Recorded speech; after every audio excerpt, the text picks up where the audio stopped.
Yakobus, silakan dilanjutkan kembali. Salam para pendengar RRI Pro 1 Pontianak dimanapun berada. Dalam paruh kedua ini, di Lentera Minggu, kita membahas tema perjalanan iman.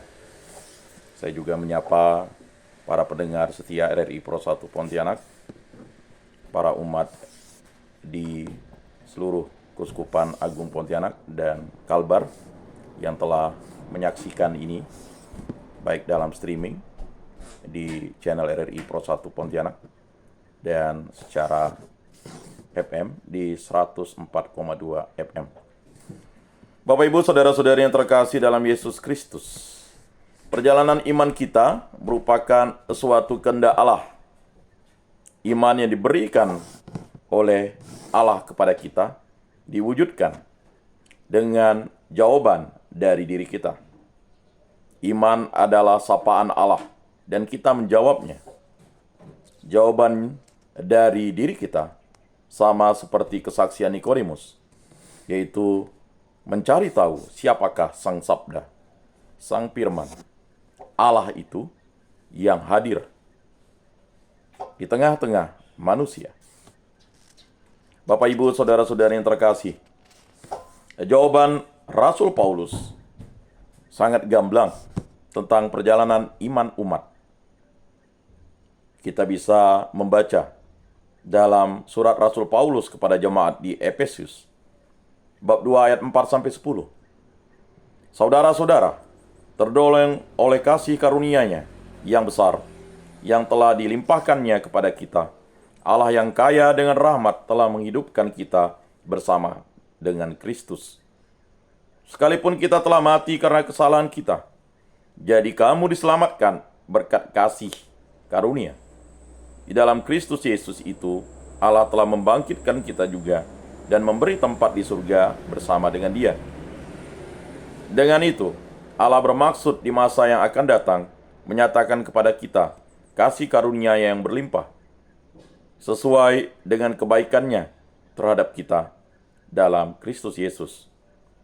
Sebab berkat kasih karunia kamu diselamatkan oleh iman.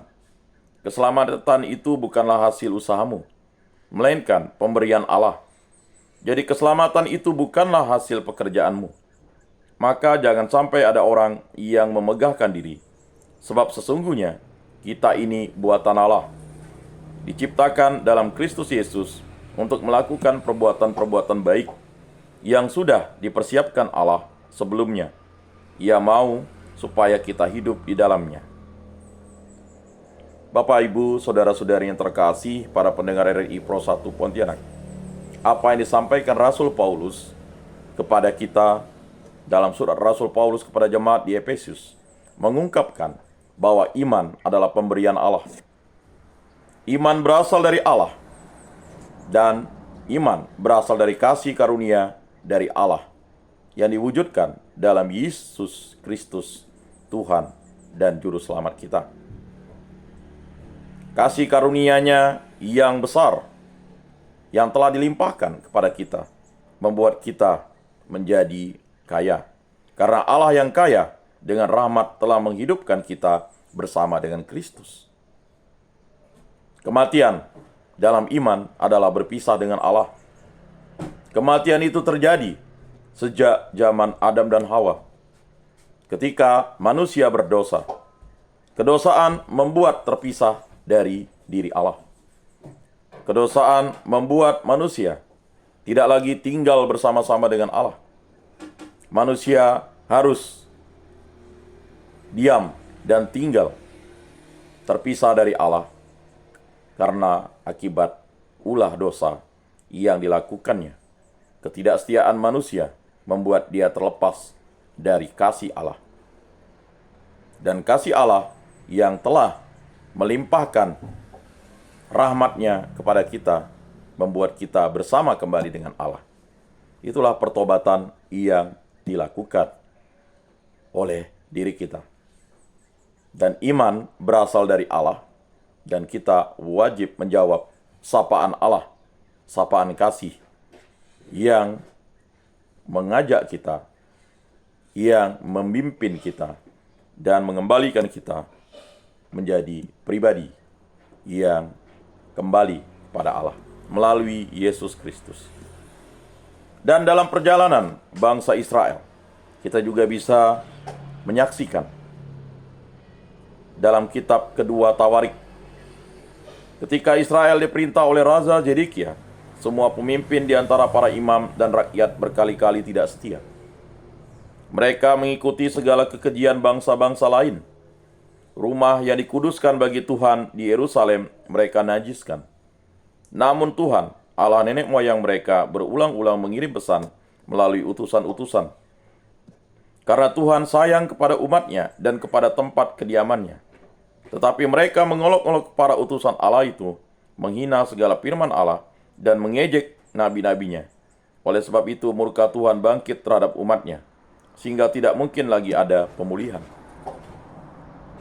Maka Tuhan menggerakkan raja orang-orang Kasdim. Mereka datang membakar rumah Allah, merobohkan tembok Yerusalem, dan membakar segala puri dalam kota itu, sehingga musnahlah segala perabotan yang indah-indah. Orang-orang yang masih tinggal dan terluput dari pedang diangkutnya ke Babel. Dan mereka dijadikan budak raja dan budak anak-anaknya sampai kerajaan Persia berkuasa.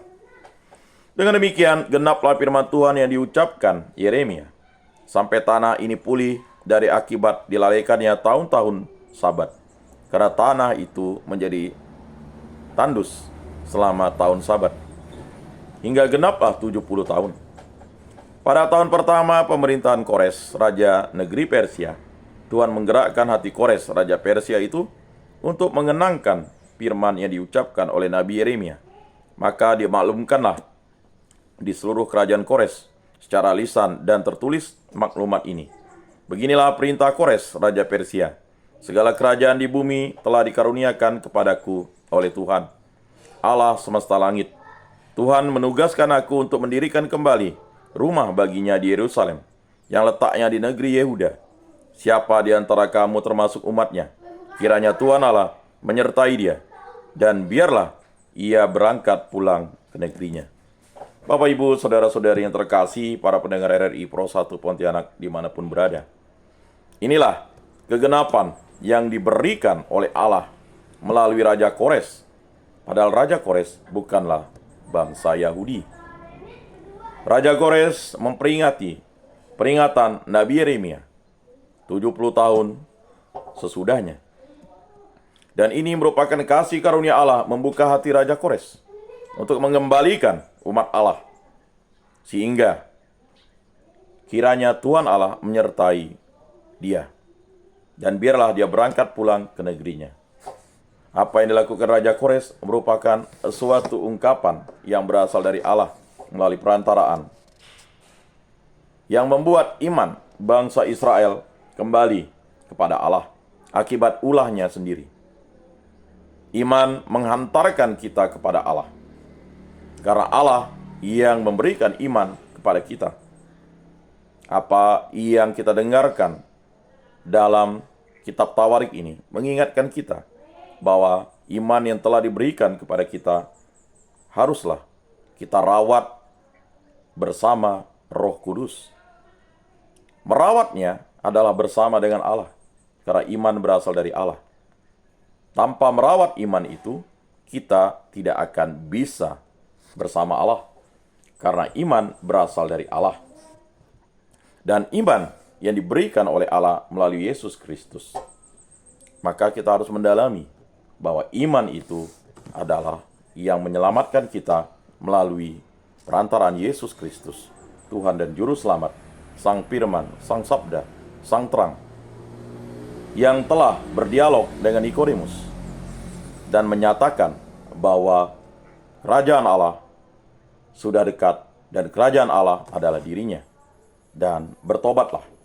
Seruan pertobatan pada masa Prapaskah ini mengingatkan kita kembali bahwa sukacita pada minggu keempat Prapaskah menjadikan kita paham bahwa iman berasal dari Allah.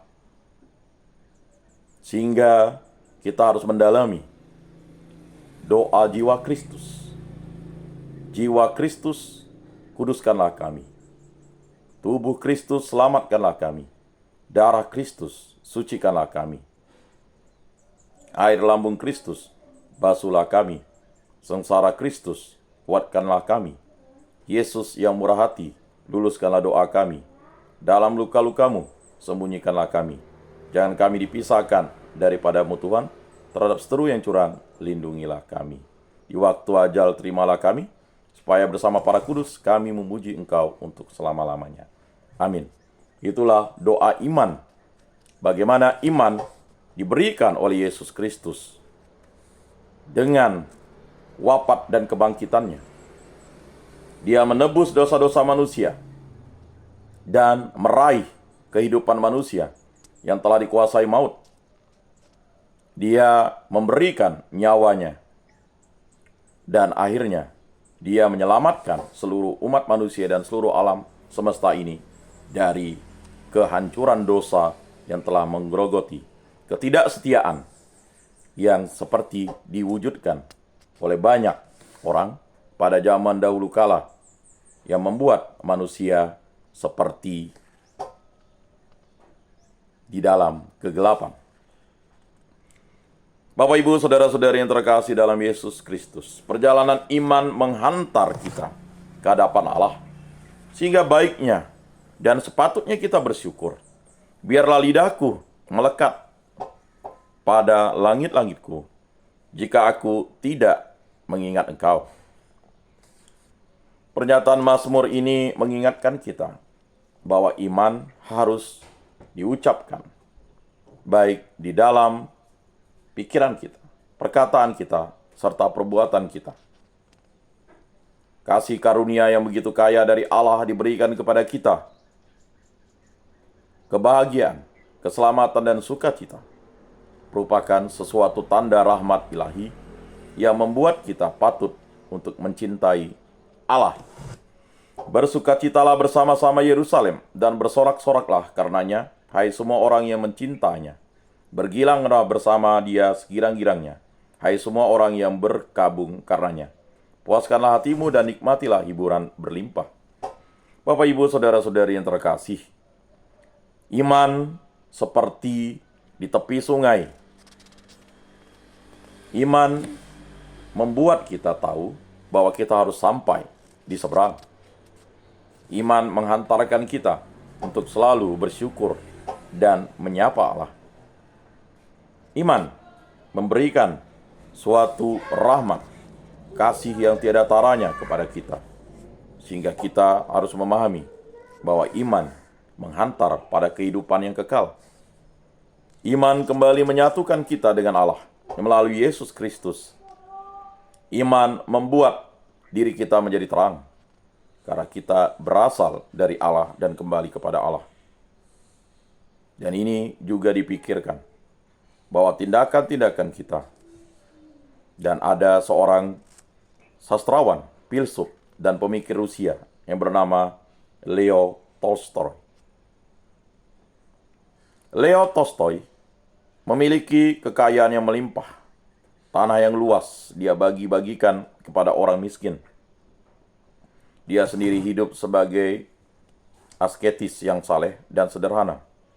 Dia pernah mengatakan, "Jangan bicara padaku tentang agama. Biarkan aku melihat agama dalam tindakanmu." Kisah perjalanan iman Nikodemus benar-benar mengungkapkan siapakah diri kita, jati diri kita, hakikat diri kita. Nikodemus yang sudah berumur dan dewasa memahami bahwa firman dan sabda Allah harus didiskusikan dengan Allah sendiri. Itulah refleksi, kontemplasi, dan meditasi yang paling tinggi.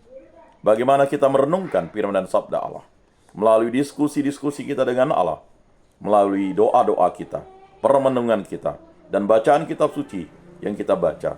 Kita membentuk diri dan kita melaksanakan tugas gereja dalam kehidupan kita, sehingga kita memahami bahwa iman yang diberikan Allah melalui Yesus Kristus menjadi nyata.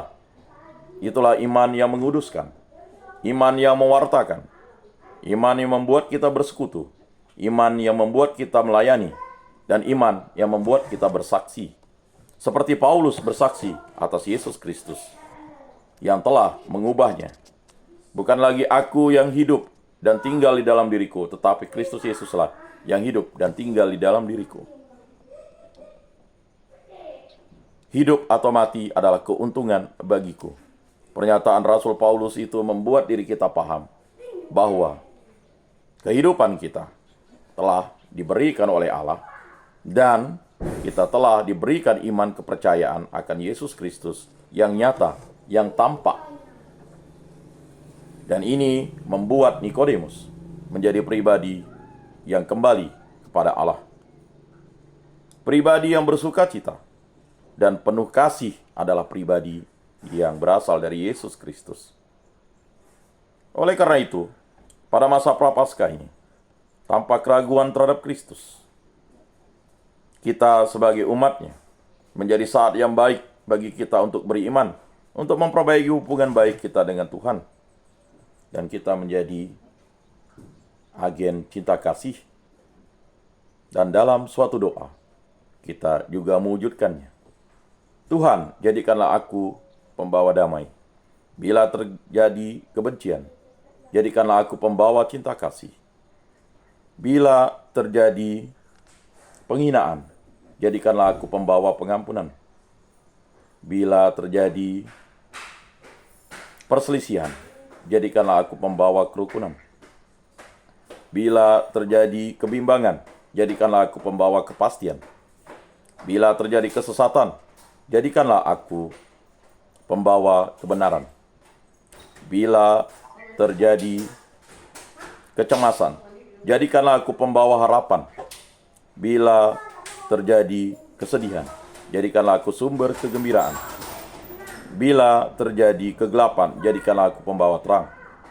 Tuhan, semoga aku lebih ingin menghibur daripada dihibur, memahami daripada dipahami, mencintai daripada dicintai. Sebab dengan memberi, kami menerima. Dengan mengampuni, kami diampuni. Dengan mati suci, kita bangkit lagi untuk hidup selama-lamanya. Amin. Itu adalah pernyataan iman yang luar biasa bagi perjalanan iman kita. Iman kita adalah iman yang berasal dari Kristus Yesus, yang memberikan Roh Kudus kepada kita untuk memberikan penghiburan bahwa kerajaan Allah nyata, hadir di tengah-tengah dunia, dan hadir di dalam hati kita untuk membuka selubung yang telah menutup hati kita. Dan pada masa Prapaskah ini, pada Minggu Prapaskah 4, pada masa sukacita, kita kembali bahwa iman yang sukacita, perjalanan iman kita, membuat kita paham bahwa Yesus Kristus adalah Tuhan dan Juru Selamat. Kelahiran kembali akan kita rasakan dalam kemuliaan salib Kristus yang akan bangkit dengan mulia. Bapak, Ibu, Saudara-saudari yang terkasih, bersukacitalah dan bergembiralah dalam Kristus Yesus. Marilah kita menyangkal diri kita. Marilah kita memikul salib kita dan mengikuti Yesus Kristus. Marilah kita menjadi pribadi yang setia, karena kita telah diselamatkan oleh Yesus Kristus. Kita menjadi pribadi manusia yang lahir kembali, bukan seperti pribadi yang dilahirkan oleh manusia, tetapi dilahirkan oleh roh dan darah. Itulah kelahiran kembali bersama Kristus. Mari kita menjadi pribadi yang penuh sukacita, dan kita melaksanakan tugas gereja yang diberikan kepada kita oleh Yesus Kristus kepada kita. Mari kita menjadi pribadi yang setia, pribadi yang mengikuti perjalanan iman yang diberikan oleh Yesus Kristus. Peziaran kita di muka bumi akan sampai ke seberang, sampai ke rumah Allah, sampai di kerajaan Allah jika kita bersama Kristus. Dan perjalanan iman kita yang berziarah di muka bumi ini akan menjadi saksi-saksi Kristus untuk menyatakan iman kepercayaan kepada Yesus Kristus. Dialah Tuhan dan Juru Selamat kita.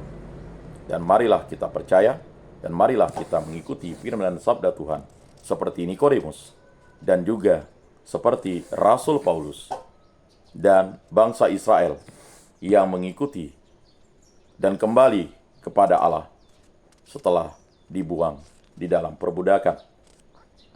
Marilah kita bertobat pada masa Prapaskah ini.